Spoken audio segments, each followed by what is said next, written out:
Bien, ¿qué tal? Buenas tardes a todos. Vamos a iniciar la capacitación del día de hoy, siguiendo la misma temática.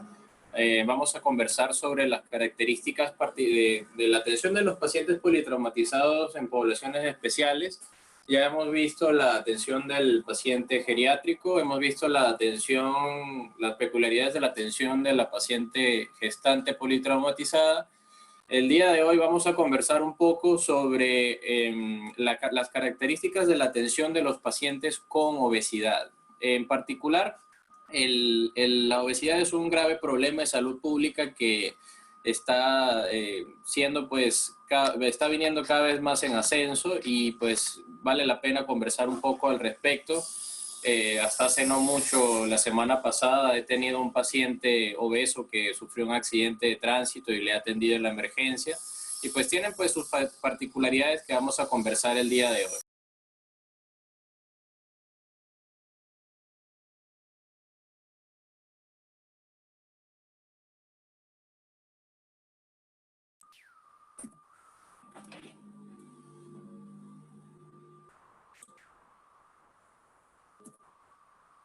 Ok, vamos a conversar basándonos en la siguiente agenda, ¿no? Entonces vamos a dar la introducción del tema. Vamos a hablar sobre los cambios fisiopatológicos que conlleva la obesidad. Vamos a hablar sobre qué tipo de paciente vamos a tratar.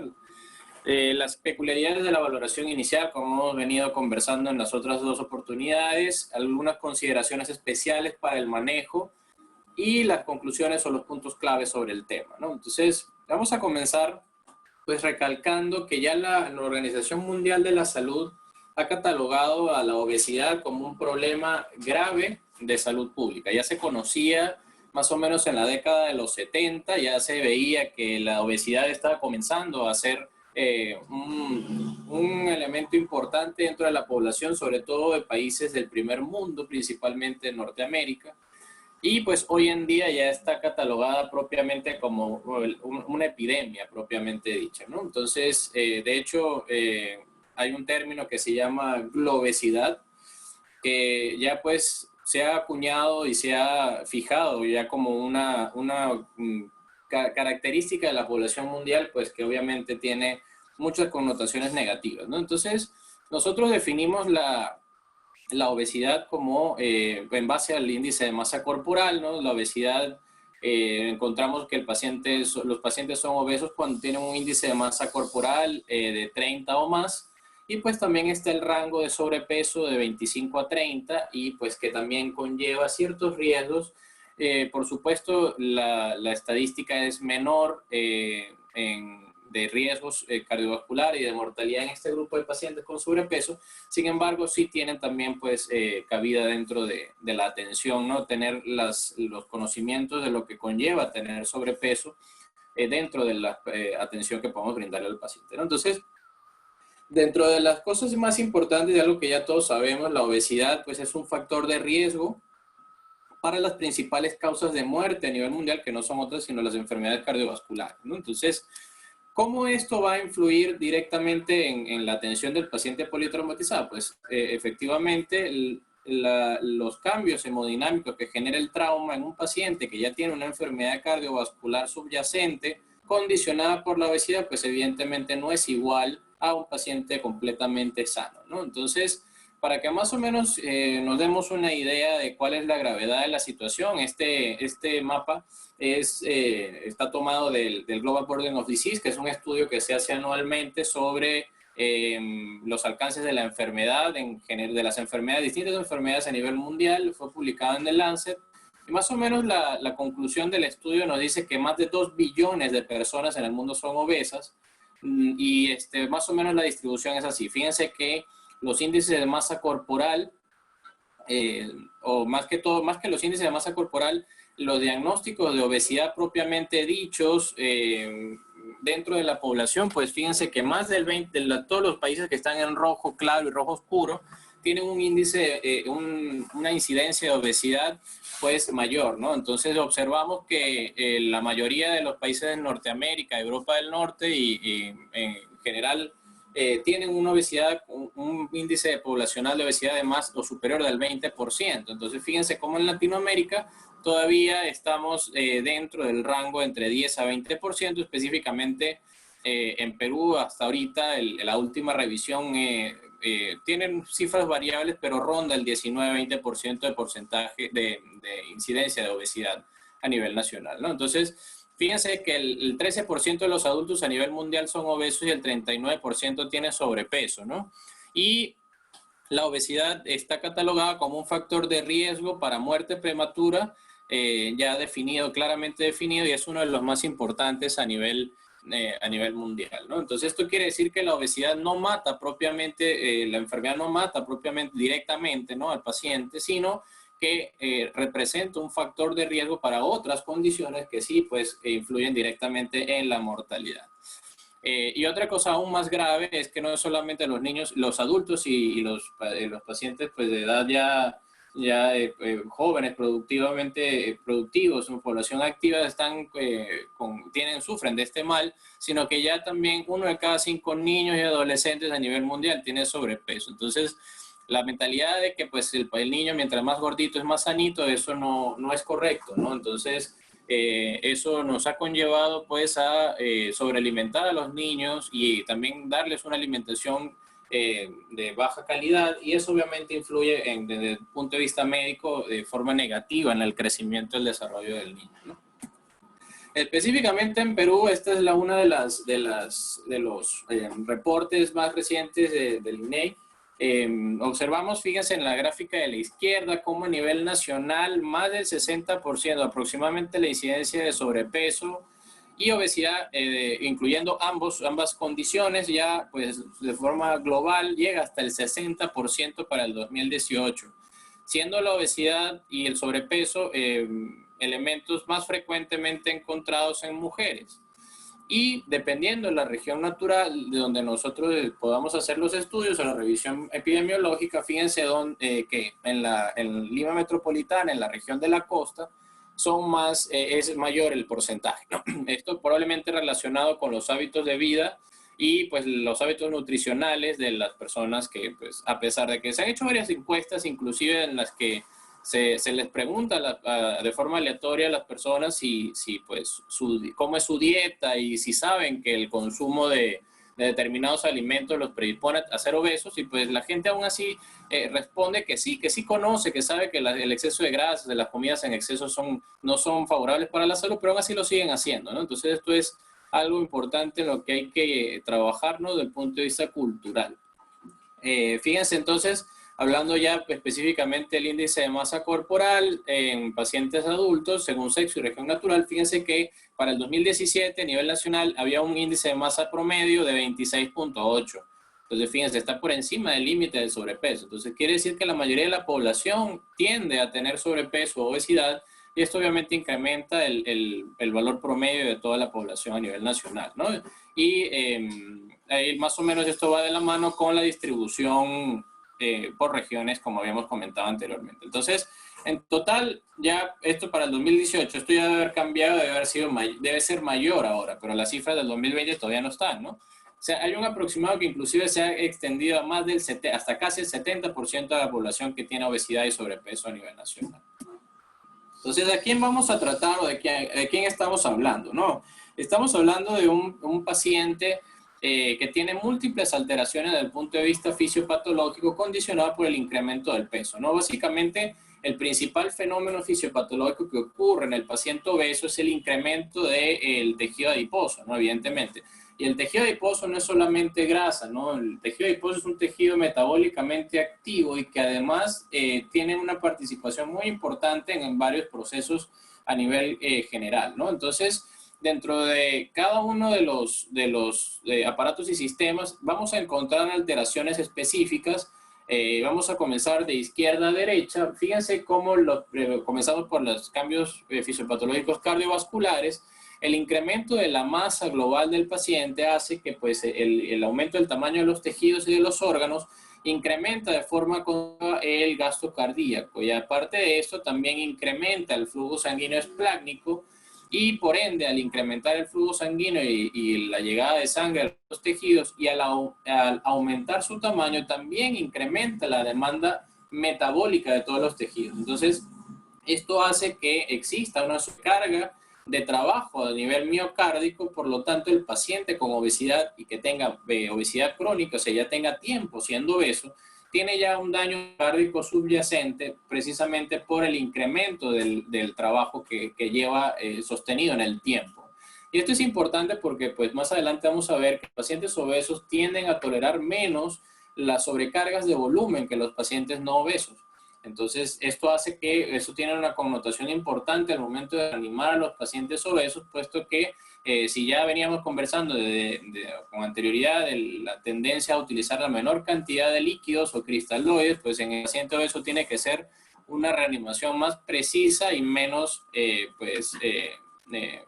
mucho menos exagerada en los casos de pacientes politraumatizados, ¿no? Entonces, adicionalmente, incrementa la cantidad de lípidos plasmáticos, incrementa el riesgo cardiovascular, la presión arterial también se eleva, entonces tenemos un paciente con hipertensión en el que, pues, evidentemente, al momento de la valoración clínica de los signos vitales, pues tenemos que tener cuidado de no entender que el paciente tiene funciones vitales o signos vitales normales, pues está bien o está hemodinámicamente normal o estable, ¿no? Entonces, se parece mucho al comportamiento de los signos vitales del paciente geriátrico, sin embargo, obviamente el manejo va a ser distinto, ¿no? El paciente también, desde el punto de vista renal, tiene el flujo sanguíneo renal, incrementa por ende la tasa de filtración glomerular, y esto que es importante, esto es importante para el momento del uso de fármacos para tener en consideración su metabolismo y su eliminación, ¿no? Entonces,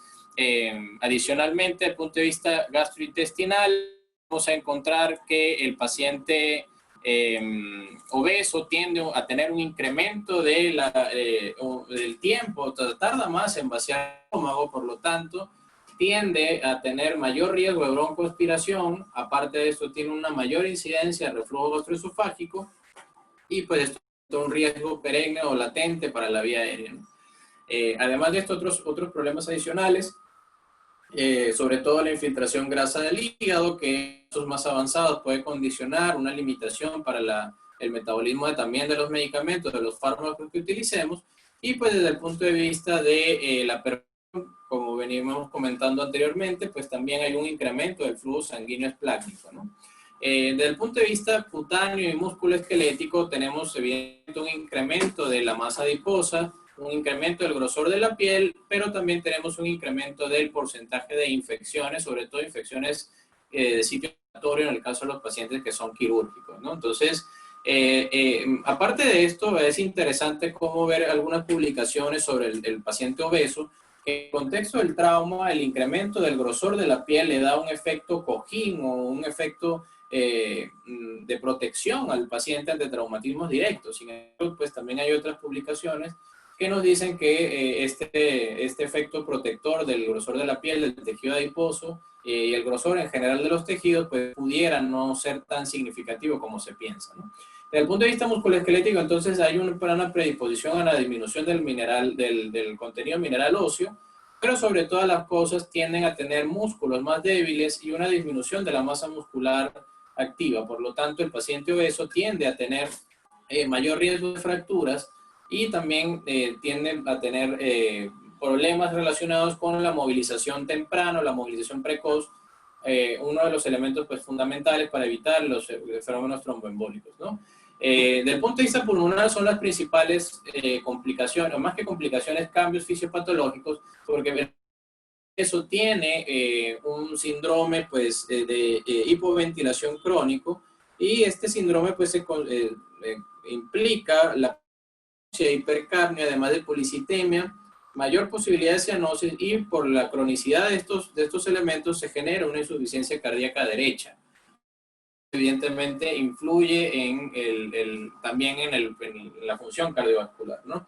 Adicionalmente, el paciente obeso tiende a estar puesto porque duerme mal. ¿Y duerme mal por qué? Porque tiende a hacer apnea obstructiva del sueño. Entonces, todos los volúmenes pulmonares a disminuir. El único volumen que se mantiene tal vez normal es el volumen expiratorio forzado. Sin embargo, la capacidad vital está disminuida, el volumen tidal está disminuido, el volumen de reserva expiratoria está disminuido, y además de esto, obviamente pues conlleva una disminución, el grosor de la pared torácica disminuye la compliance torácica y también disminuye la compliance pulmonar por el depósito pues de tejido intersticial, ¿no? De contenido graso también a nivel intersticial, ¿no? Adicionalmente, la resistencia de la vía aérea es alta, sobre todo en la vía aérea de menor calibre, y esto evidentemente influye sobre el manejo de la vía aérea, en definitiva, del paciente obeso politraumatizado, tanto desde el punto de vista de la emergencia como desde el punto de vista anestesiológico, ¿no? Hay un desajuste ventilación-perfusión, entonces, independientemente de que nosotros tengamos un incremento de la ventilación, pues asociado a nuestra estrategia de manejo del paciente, hay una modificación fisiopatológica de la circulación pulmonar, por lo tanto, hay que considerarlo al momento de interpretar el paciente hipoxémico, ¿no? Encontramos también que el paciente obeso es poco tolerante a la anaerobiosis, es decir, que cuando el paciente tiene descenso del valor de la saturación periférica de oxígeno y, bueno, de la gasometría arterial, la PO2 en general, pues evidentemente vamos a ver en cambios mínimos muy discretos hacia la baja, es decir, disminuciones muy sutiles de los niveles plasmáticos de oxígeno, pues evidentemente vamos a tener cambios mucho más drásticos y mayor tendencia a la anaerobiosis, y evidentemente esto va a conllevar a una predisposición por la acidosis metabólica, y ya sabemos que la acidosis es uno de los elementos del cuadrilátero o el diamante de la muerte, ¿no? Otra no menos importante son los cambios endocrinos, sobre todo la presencia de insuficiencia adrenal, una resistencia a la insulina, pues tiene efectos adicionales sobre los tejidos y los procesos fisiológicos habituales, ¿no? El paciente también obeso tiende a tener hipotiroidismo, igual ya no está claro realmente la influencia de estos trastornos endocrinos en el manejo del paciente obeso politraumatizado, pero en otras patologías, sobre todo patologías ya cardiovasculares, sí se conoce pues el efecto adverso que tiene el hipotiroidismo y los trastornos de resistencia a la insulina dentro de la función cardiovascular. Entonces vamos a hablar sobre las peculiaridades de la valoración inicial del paciente, ¿no? Sobre todo los mecanismos de trauma. ¿Qué sucede con los mecanismos de trauma habituales, ¿no? Sigue siendo el principal mecanismo de trauma de los pacientes encontrados en los pacientes obesos, los accidentes de tránsito, el trauma cerrado, ¿no? Entonces, ¿cuál es la particularidad de los pacientes obesos? Que los pacientes tienden a, por su peso y su alto volumen, tienden a tener una menor eyección de los vehículos. Sin embargo, por el caso contrario, también tienen una disminución considerable del uso del cinturón de seguridad. Por lo tanto, mayor cantidad de traumatismos directos con las porciones anteriores de los vehículos. Entonces, esto es importante tenerlo presente, puesto que a pesar de que el grosor del panículo puede disipar la energía, recordemos que no es solamente el mecanismo de trauma, es el impacto directo, sino también los cambios bruscos de velocidad. Otro de los aspectos fundamentales de los mecanismos de trauma es en lo que respecta a traumatismos penetrantes, el grosor abdominal y la cantidad de tejido intraabdominal graso, pues puede conllevar algunas limitaciones para la determinación precoz del grado de penetración del proyectil o del arma blanca, ¿no? Entonces podemos suponer que en lo que respecta a arma blanca, mientras mayor sea la longitud del arma blanca, mayor posibilidad habrá de penetración o de daño de los órganos intraabdominales, ¿no? Entonces, todo esto es necesario evaluarlo. Y en general tenemos que hacer la acotación de que las prioridades de la atención siempre van a ser las mismas en pacientes obesos y no obesos. Es decir, el ABCDE se va a respetar igualmente tanto en pacientes de este tipo como en los pacientes que no tienen ni obesidad ni sobrepeso. Entonces vamos a comenzar a conversar sobre cada una de las áreas de evaluación, ¿no? Entonces comenzamos con la vía aérea. De por sí la obesidad está catalogada en mnemotecnias o escalas de valoración inicial de la vía aérea como un criterio de vía aérea difícil, ¿no? Entonces, específicamente los factores que determinan que sea una vía aérea difícil, pues en primer lugar el tamaño del cuello, es un cuello corto, ¿no? También la distancia tiromentoniana menor a la habitual, a la ideal, mejor dicho. Además de esto, hay una tendencia, la laxitud de los tejidos faringios y de los tejidos glóticos en general, lo cual, pues evidentemente el manejo o la laringoscopía sea más difícil. Adicionalmente, la mayoría de los pacientes obesos tiende a tener una caída hacia atrás de la lengua, de los tejidos blandos, pues mucho más frecuente, por lo tanto la visualización de las cuerdas vocales es mucho más dificultosa. Y también al hacer la valoración de Mallampati tienden a tener un Mallampati alto, es decir, Mallampati 3 o 4, ¿no? Entonces, aparte de esto, no solamente connotaciones desde el punto de vista de la laringoscopía, sino también al momento de fijar la máscara del BBM, ¿no? De hacer la ventilación manual, también hace difícil el proceso de manejo de la vía aérea, ¿no? El cuello corto también es de una escasa movilidad, es más difícil de movilizar, y además de eso también es más difícil la colocación de los collarines. Y si se logra la colocación del collarín, pues si tiene criterio el paciente, esto incrementa aún más la dificultad del manejo, pues ya recordamos que el manejo de la vía aérea con el collarín pues es mucho más difícil, ¿no? En general, la posición supina también incrementa la posibilidad de tener una hipoxemia mayor. Sabemos que fisiológicamente la saturación periférica de oxígeno disminuye discretamente con la posición supina. Sin embargo, en el paciente obeso, pues por el peso de los tejidos, tiende a ser una mayor, el rango de disminución de la saturación periférica de oxígeno es mayor, y esto pues puede conllevar al colapso de la vía aérea principal mucho más precoz, ¿no? Entonces, importante tener esto presente.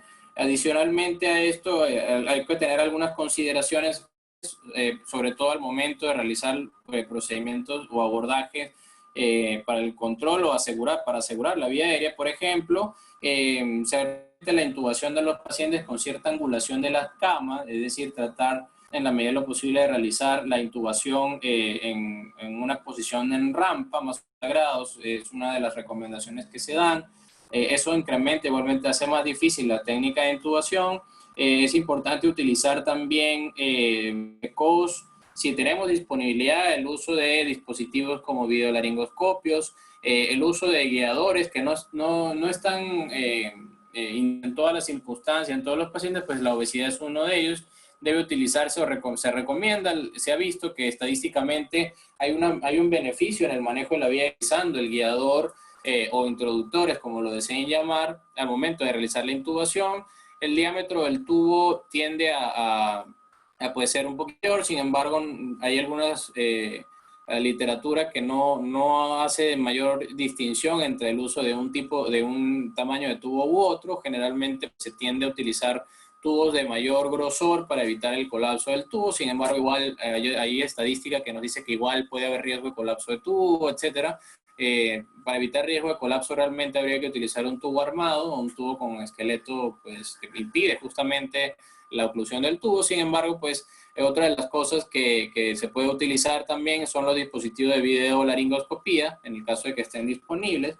Y otra de las cosas también importantes a tener presentes es que durante el proceso de preoxigenación, pues fíjense que en un paciente normal, pues se recomienda generalmente hacer 3 a 5 minutos, que nos darían 5 minutos de tiempo de apnea para el paciente para poder hacer los procedimientos correspondientes a la vía aérea. En el paciente obeso, este mismo tiempo de oxigenación solamente nos daría 1 minuto de apnea para el paciente. Entonces, fíjense, y todo esto está relacionado con la disminución de los volúmenes pulmonares. Entonces, el aire tiende a ser más rápido, o debe ser más rápido, porque si utilizamos estrategias de intubación, secuencia de intubación rápida, más tiende a a colapsar la vía aérea mucho más fácilmente. Por lo tanto, debe hacerse por personal experimentado y con herramientas, pues, la mayor herramientas pues, que nos faciliten el trabajo o el abordaje de la vía aérea, ¿no? Entonces, en el cuello también se dificulta de la vía aérea quirúrgica, puesto que los reparos anatómicos, los puntos de referencia anatómicos no son tan fácilmente visibles, entonces eso también limita un poco la rapidez con la que se realiza la vía aérea quirúrgica, ¿no? Entonces, todas estas consideraciones hay que tenerlas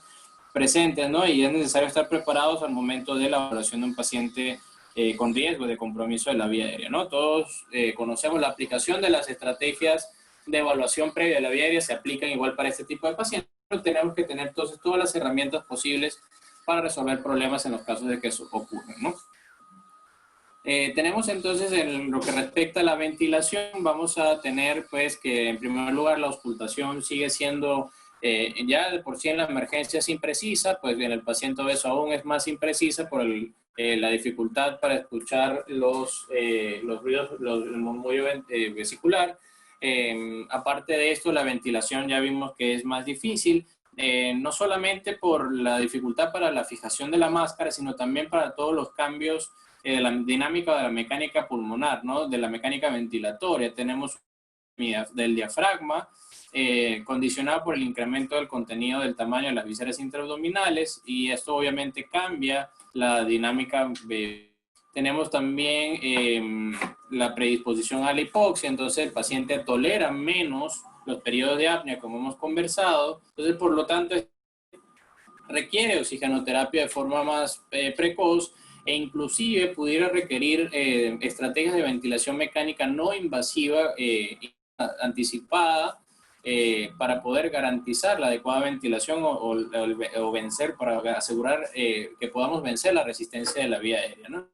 Tenemos muchos elementos en contra para el manejo pulmonar de la ventilación, entonces la mayoría de las complicaciones de hecho se ven en pulmonar o ventilatoria en el paciente obeso, y esto nos tiene que despertar continuo interés durante la valoración para pues corregir que puedan surgir, ¿no?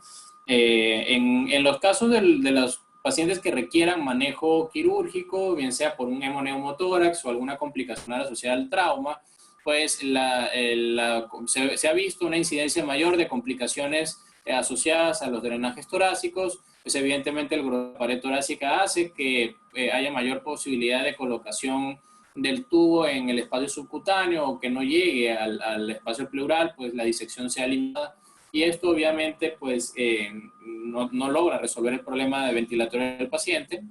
Sin embargo, pues la importante en estos casos es asegurar pues la adecuada colocación del tubo, utilizando medios radiológicos para poder confirmar su posición, y pues adicionalmente no olvidar que el grosor de la pared torácica puede implicar también la oclusión de este tubo y pues limitar el drenaje. Entonces siempre hay que estar atento, vigilar continuamente el gasto, la oscilación, el burbujeo del tubo para poder asegurar el funcionamiento correcto de estas estrategias de resolución de problemas torácicos, ¿no? En general, en lo que respecta al manejo de la circulación, hay múltiples retos también asociados a la obesidad. Primero, comenzando por lo más elemental, el grosor de la pared de la piel o del tejido adiposo limita mucho la identificación de los pulsos. Puede ser más difícil palpar un pulso que en un paciente normal. Esto nos da pues limitaciones claras para poder identificar pues los signos tempranos de shock. Los signos tempranos de shock es justamente la taquicardia. Además de esto, también tenemos que el paciente obeso tiende a tener la hipertensión, tiende a tener también taquicardia basal, pues por la limitación de la función cardiovascular.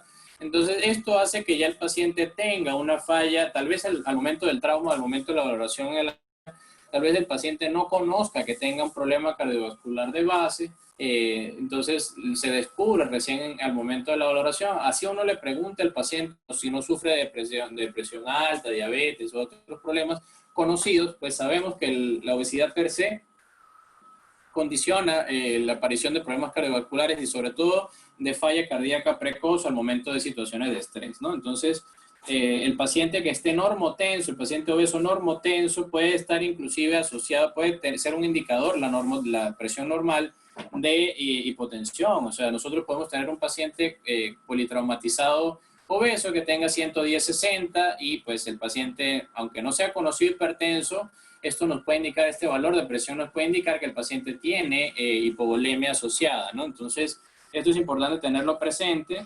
También el paciente en general tiende a tener una poca tolerancia a los altos volúmenes de fluidos, pero justamente la función cardiovascular está limitada.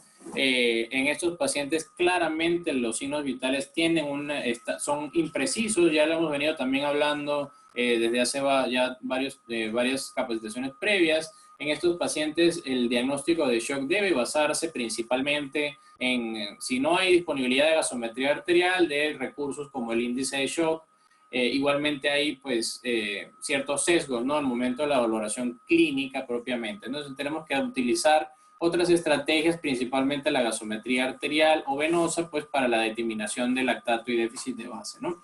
Tenemos que recordar desde el punto de vista de monitorización que la fijación de los electrodos y la utilización de esfingomanómetros, de los brazaletes, deben estar acordes al diámetro del brazo y a las características del tórax del paciente, porque nos puede dar mediciones erradas si utilizamos dispositivos del tamaño incorrecto.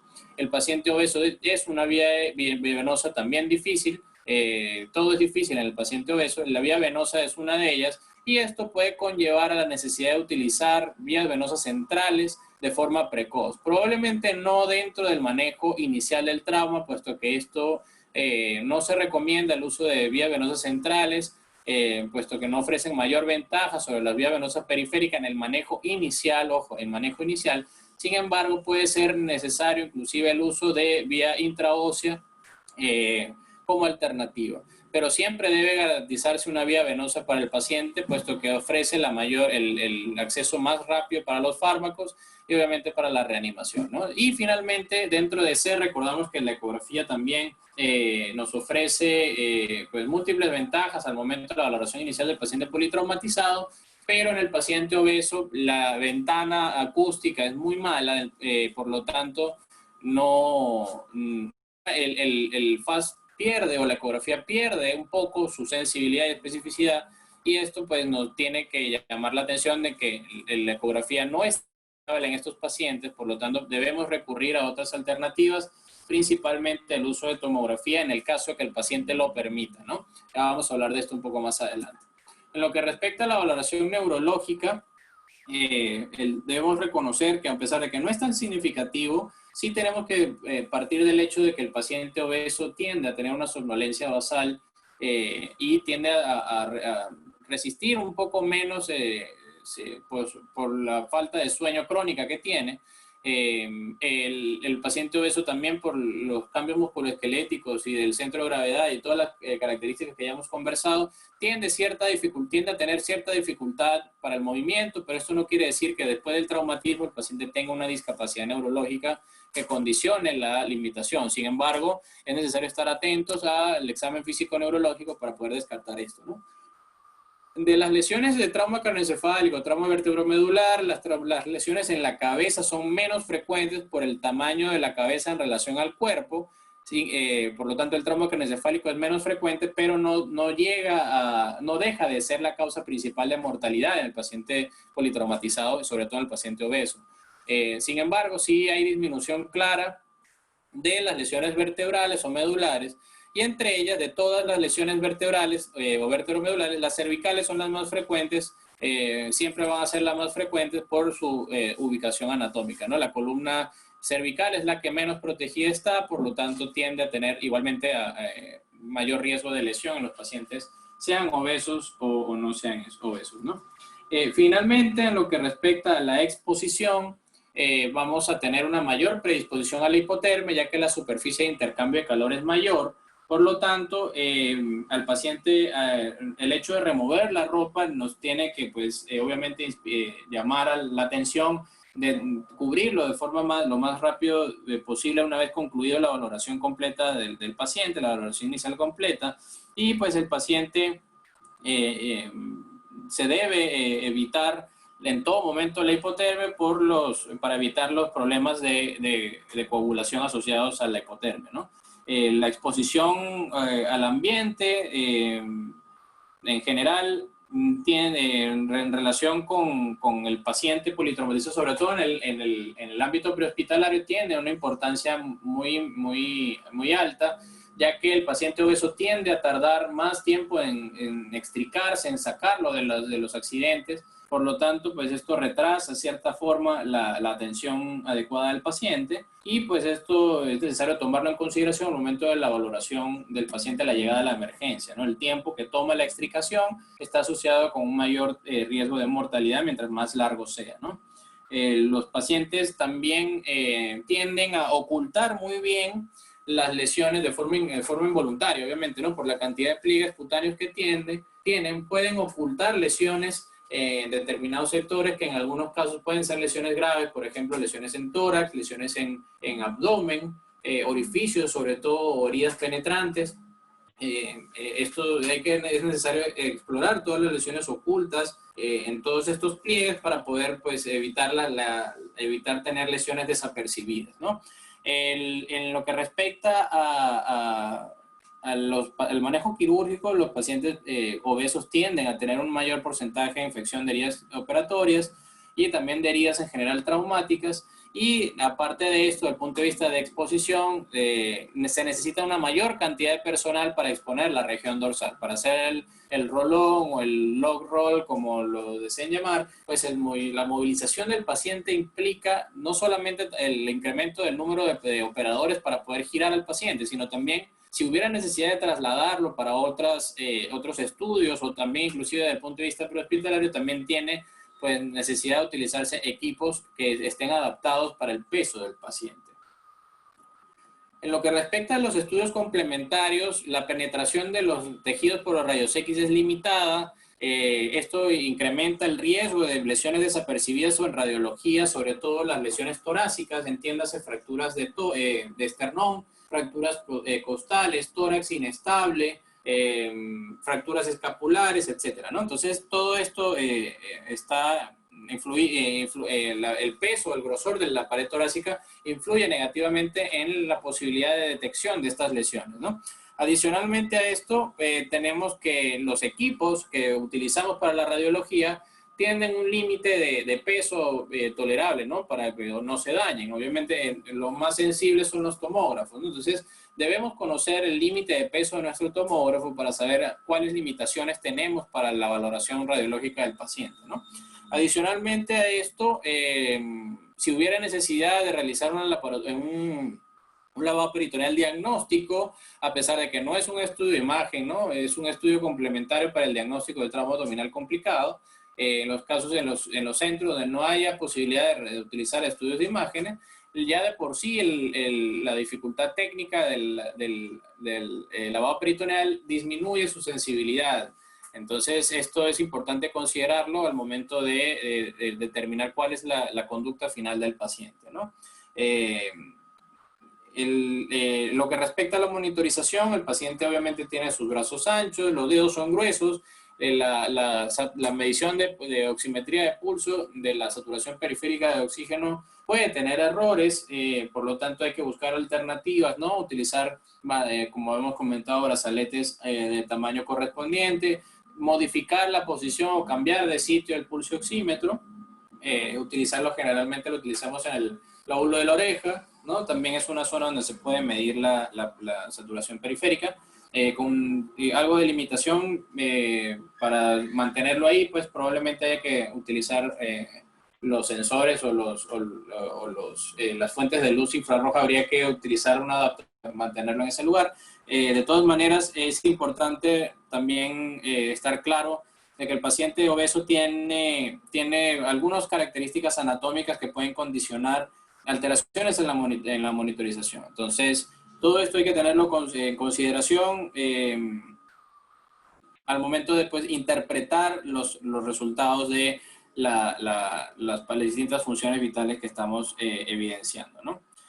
Entonces, a tener en cuenta en lo que respecta al manejo, las consideraciones especiales del paciente obeso, en primer lugar, en lo que corresponde al manejo prehospitalario, siempre tener presente la idea de que el tiempo es vida, ¿no? Entonces, esto no cambia para el paciente obeso, pudiera inclusive requerir un traslado más rápido al momento de la atención. Esto es importante porque se ha visto que la atención del paciente obeso en el campo es mucho más complicada y pues incrementa el porcentaje de mortalidad porque el personal prehospitalario en general no está adecuadamente capacitado para el manejo de este tipo de pacientes. Entonces, eso es lo que nos dicen los estudios, ¿no? En otros países donde evalúan la capacidad de atención de los servicios prehospitalarios, pues indican que el paciente obeso tiende a tener mayor riesgo de mortalidad una vez que se atienda en el campo en comparación con la atención en el centro de trauma de referencia, ¿no?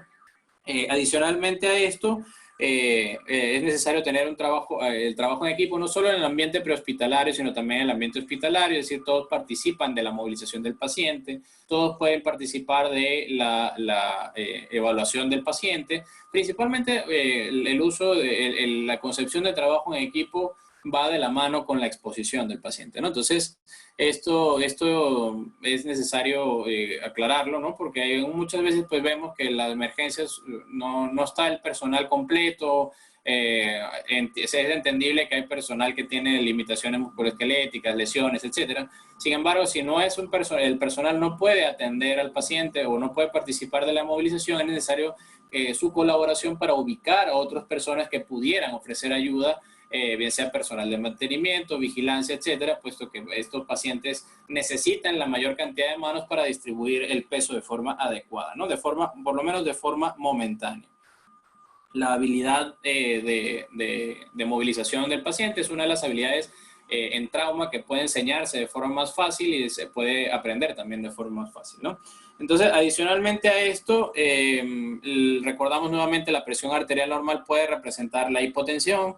El oxímetro lo colocaríamos en el lóbulo de la oreja. En el paciente, por la connotación fisiopatológica que tiene, un retraso en el vaciamiento gástrico, tiene mayor riesgo de broncoaspiración, por lo tanto, debemos considerar el uso temprano de sondas nasogástricas si no hay ninguna limitación asociada. El uso temprano del Foley para monitorización de diuresis también es útil. Sin embargo, no debe guiar nuestra reanimación. La diuresis, recordamos que es uno de los parámetros que más tardíamente se modifica en la valoración del paciente politraumatizado. Sin embargo, es útil para el momento de interpretar todas las variables posibles de este tipo de pacientes, pues ya que tenemos tantas limitaciones, mientras mayor cantidad de parámetros podamos valorar, es mejor, ¿no? Los dispositivos deben ser del tamaño adecuado, la ubicación de los electrodos también debe ser la correcta al momento de realizar la valoración electrocardiográfica. Debemos optar por el acceso venoso central de forma precoz, tener en consideración las infecciones nosocomiales son más frecuentes en los pacientes obesos, sobre todo las de origen pulmonar, es decir, neumonías asociadas a la atención de salud, son más frecuentes en este paciente y por lo tanto debemos tener eso en consideración no solamente para el manejo en hospitalización, debe ser un manejo agresivo de aclaramiento de secreciones, y sino también el momento del manejo en cuidados intensivos, pues el manejo conjunto con el médico de UCI, pues para predecir el tiempo de ventilación mecánica y que sea lo menos posible, ¿no? Una de las alternativas que algunas publicaciones sugieren es el uso de ecografía Doppler para la determinación o la identificación de pulsos. La vía de administración de elección en el paciente obeso siempre va a ser la vía endovenosa. Y algo particular que es necesario tener presente es el ajuste de la medicación, ¿no? Entonces, en esta oportunidad no vamos a hacer una revisión muy exhaustiva de la farmacología porque es un capítulo completamente extenso, es muy extenso y es completamente ajeno al objetivo del día de hoy, pero es importante reconocer o recordar que la obesidad cambia la farmacocinética de casi todos los medicamentos.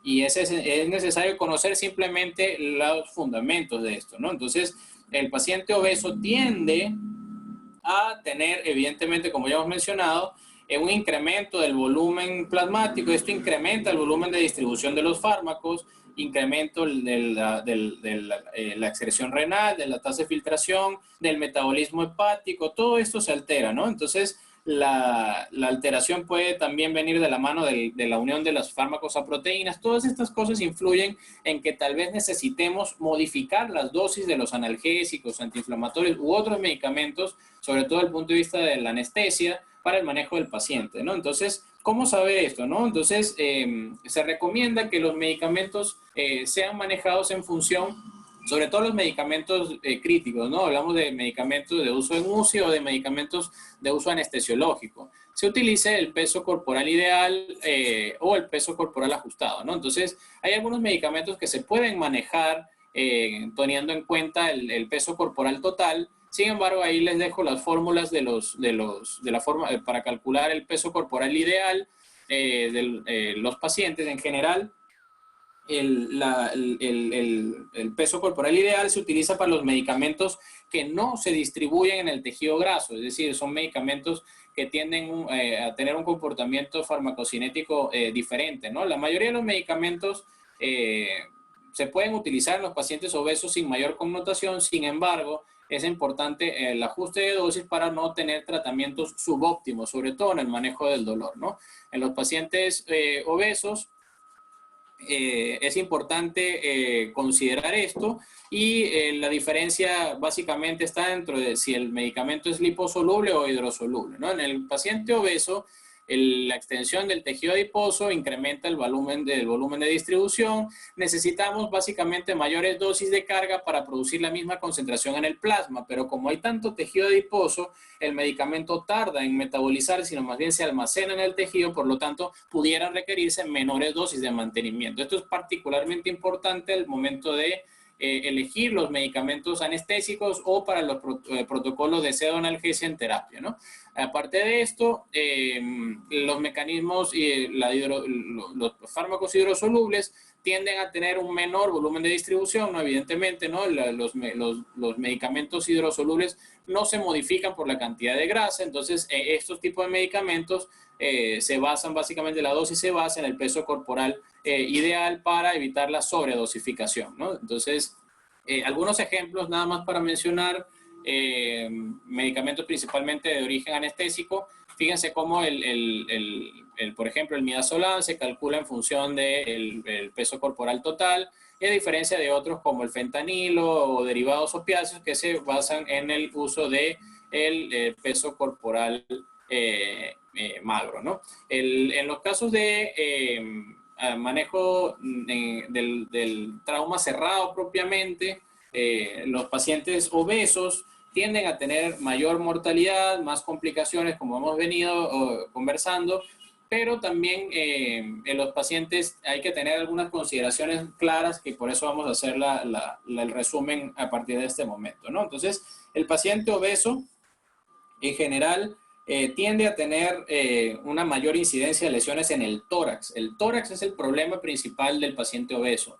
Y la identificación precoz del sangrado. Esos son los dos principales problemas. Entonces, ¿qué podemos encontrar en el tórax? ¿O qué debemos buscar con mayor sospecha?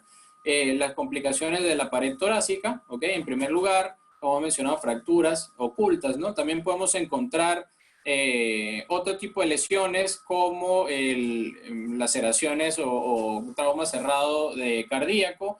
Podemos encontrar tórax inestable bilateral, que es algo muy, muy raro, pero lo podemos encontrar con más frecuencia, es propio de los pacientes obesos, y algunas otras lesiones más difíciles de identificar como laceraciones o problemas traumáticos cerrados de la aorta torácica, por ejemplo, ¿no? Esto, uno de los signos precoces es el ensanchamiento mediastinal, y en los pacientes obesos el mediastino de por sí ya radiológicamente se ve ensanchado, por lo tanto el método de diagnóstico de elección sería en todo caso una tomografía, ¿no? O por el mecanismo, si hay alta sospecha clínicamente, se puede realizar estudios endovasculares. En lo que respecta a la incidencia de traumatismo complicado con hemoneumotórax y a la cantidad de traumatismos que se resuelven por toracotomía, la incidencia es similar en pacientes obesos y no obesos. En los pacientes, lo que respecta a trauma abdominal, la laparoscopía es una de las estrategias de elección. Sin embargo, también tiene limitaciones, sobre todo para la visibilidad y para el acceso intraabdominal. Obviamente el grosor de la pared abdominal limita un poco la colocación de los trócares y ofrece cierta complicación al momento de la manipulación de las pinzas, al momento de operar. la distancia que tiene que recorrer la pinza es mayor, por lo tanto puede haber limitaciones justamente para el manejo, hablamos del trauma, ¿no? Por vía laparoscópica. El efecto cojín, ya lo hemos conversado, hay evidencia que sugiere esto, pues, pero ahorita está saliendo evidencia controversial sobre que no hay realmente una diferencia tan significativa, pero sí hay una relación lógica, ¿no? Que el paciente con obesidad tiende a tener una mayor facilidad o mayor posibilidad de supervivencia por impacto directo, sobre todo en trauma cerrado por este efecto cojín, ¿no? Algo que sí estadísticamente está demostrado es la menor incidencia de fracturas pélvicas y de lesiones espinales, y pues lo que sí corresponde al manejo de la piel en general, si hubiera el caso de un paciente politraumatizado con quemaduras, el manejo de la quemadura es mucho más complejo, ¿no? La pérdida de líquido es mucho más catastrófica, la hipovolemia secundaria a la quemadura es mayor, y además de esto el manejo infeccioso o la posibilidad de sepsis de origen de partes blandas pues es mucho mayor en el paciente obeso. Entonces, la evolución del paciente obeso, ¿cuál va a ser o cuál puede ser una predicción del manejo intrahospitalario del paciente? El paciente que tiende a tener cicatrización más prolongada, mayor susceptibilidad a infección, el paciente se moviliza menos, y esto es una consideración importante también para el manejo del dolor. Si logramos que el paciente se movilice más rápido, con la menor incomodidad posible, pues el paciente va a tener una recuperación mucho más rápida, ¿no?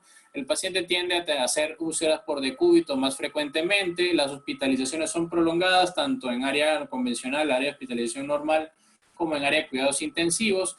El paciente obeso está malnutrido por definición, y además de esto, la malnutrición asociada al trauma, las limitaciones de nutrición por las complicaciones asociadas a los traumatismos de las vísceras huecas, pues también pueden influir negativamente en estos pacientes. El tiempo de ventilación mecánica es discretamente mayor en los pacientes obesos.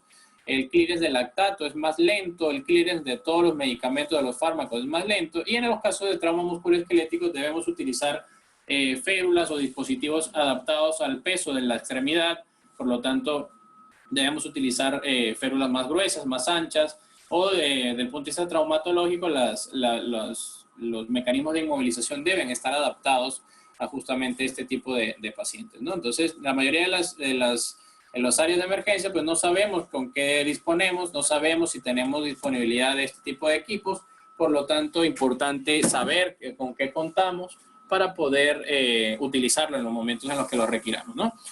La morbimortalidad entonces basal del paciente obeso va a estar dentro de las comorbilidades previas no conocidas. La falla multiorgánica por alteraciones del múltiples órganos mucho más rápida en función de la injuria inflamatoria asociada al trauma.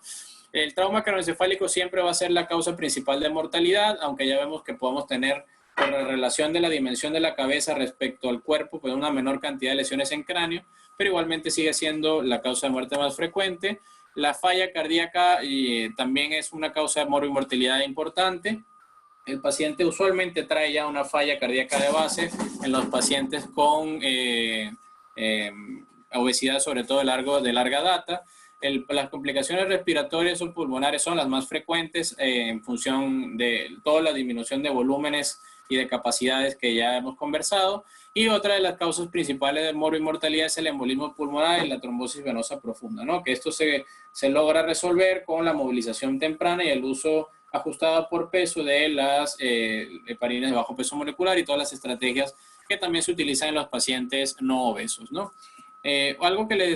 Para terminar ya, algo que les quiero conversar o comunicar es que busquen un poco más sobre este concepto, que es la paradoja de la obesidad en el paciente de trauma, no solamente en el paciente de trauma, sino también en el paciente, no solamente en el paciente de trauma, sino también en el paciente con enfermedades cardiovasculares y de otro tipo, incluido el cáncer.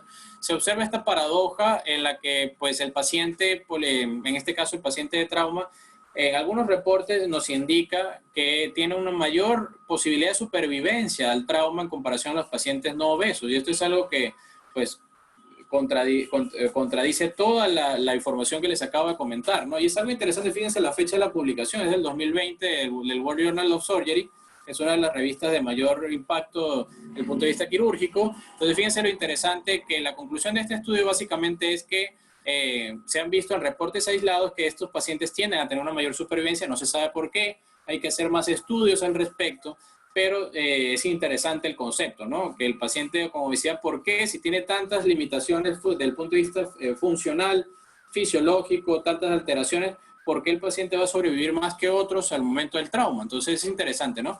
Y probablemente esté en relación también con la reserva energética del paciente más que de la funcionalidad de los órganos.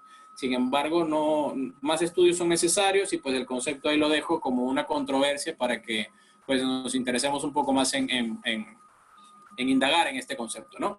Entonces, para concluir la capacitación del día de hoy, el paciente obeso es un reto para el equipo prehospitalario y para el equipo hospitalario. La frecuencia de casos de pacientes obesos va a ir en aumento. Tenemos que estar preparados para el pico de atención que vamos a tener en un futuro no muy lejano. Ya vemos que el 60% de la población sufre obesidad y de sobrepeso. Y entonces todo esto tiene que llamarnos la atención, mucho la atención al momento de la atención del paciente politraumatizado. En la fisiopatología de la obesidad se va a relacionar con dificultades tanto en la valoración inicial como en el pronóstico del paciente. Hay limitaciones puntuales en el paciente obeso, como es el manejo de la vía aérea difícil, la ventilación, los problemas ventilatorios son más frecuentes, en el momento del transporte y la movilización del paciente, y también la precisión de los estudios complementarios, que pues tenemos que tener claro que la sensibilidad y la especificidad se reducen considerablemente en tanto estudios radiológicos como de ultrasonografía, y sobre todas las cosas, como también concluimos en las otras dos capacitaciones previas, se necesita un equipo multidisciplinario y en esta ocasión necesitamos también un equipo numeroso para la atención del paciente, ¿no? El hecho de ser numeroso ya sabemos que es para cosas puntuales, ¿no?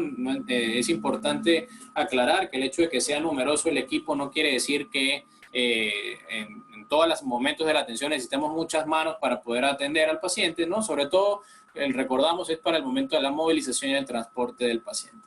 Sobre todo el manejo multidisciplinario. Podemos necesitar no solamente del médico de UCI, el emergenciólogo, podemos necesitar anestesiólogo para el manejo de la vía aérea, cirugía de tórax, podemos necesitar traumatología, también necesitamos múltiples áreas, ¿no? de conocimiento, manejo del dolor. Todo esto es importante involucrarlo en el momento de la atención de este tipo de pacientes y pues básicamente no manejar a este tipo de pacientes con escasos recursos. Hay que saber con qué contamos para poder ofrecer la mejor calidad de atención para este tipo de pacientes, ¿no? Entonces, con esto concluimos la capacitación del día de hoy. Les agradezco mucho su atención. La próxima semana vamos a concluir este ciclo de capacitaciones de poblaciones especiales con la atención del paciente pediátrico, que tiene pues algunas consideraciones también especiales y pues las daremos la próxima semana. Entonces, muchas gracias, estamos en contacto, nos vemos la próxima semana.